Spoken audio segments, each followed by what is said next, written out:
Back to my channel again. आज हम बात करेंगे एंडोमेट्रियोसिस पे। पहले ये जान लेते हैं कि एंडोमेट्रियोसिस को अदर किस किस नेम से जानते हैं, फिर उसके बारे में बात करेंगे। तो एंडोमेट्रियोसिस को हम चॉकलेट सिस्ट या फ्रूट फिल्ड सैक के नाम से भी जानते हैं। इसमें क्या होता है कि जो हमारा पीरियड का ब्लड होता है वो रिवर्स होकर जब हमारी फैलोपियन ट्यूब में जाके इकट्ठा हो जाता है तो धीरे धीरे वो एक सैक या सिस्ट का रूप ले लेती है। तो इसी को हम chocolate cyst, fruit filled sac या एंडोमेट्रियोसिस के नाम से जानते हैं। अब हम बात करते हैं कि इसका सिम्टम्स क्या होता है। इसका सिम्टम्स हमें बॉडी में हमें during the time of period menstruation हमें सीवियर पेन होता है, और पॉटी करते टाइम भी हमें इसमें पेन होता है, और फिजिकल रिलेशनशिप में जब आते हैं तो भी पेन होता है, या कोई अगर हम हैवी लिफ्टिंग करते हैं उस टाइम पे भी हमें पेन फील होता है, और ये पेन हमारी बैक में भी हो सकता है। तो अब हम बात करते हैं कि इसका ट्रीटमेंट क्या है। इसका ट्रीटमेंट मोस्टली सर्जिकल मेथड ही इसमें यूज किया जाता है, और आफ्टर सर्जरी इस सैक को रिमूव कर दिया जाता है।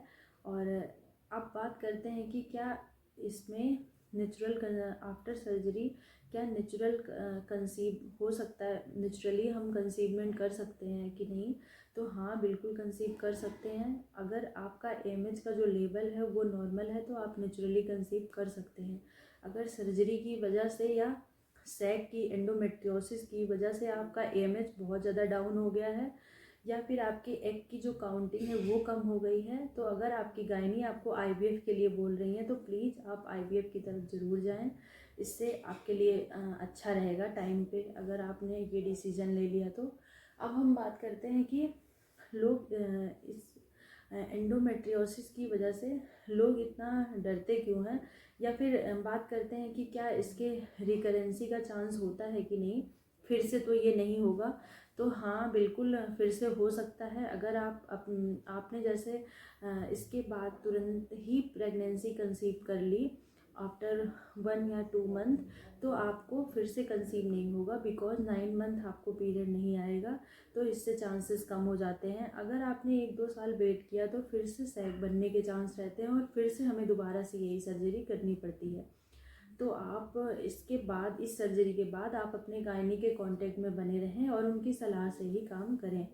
अब लोग पूछते हैं कि क्या ये कैंसर है, तो जी नहीं, ये बिल्कुल कैंसर नहीं है। पर हाँ, ये कैंसर जैसा होता है।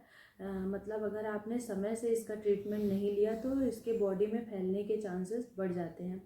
So thank you so much.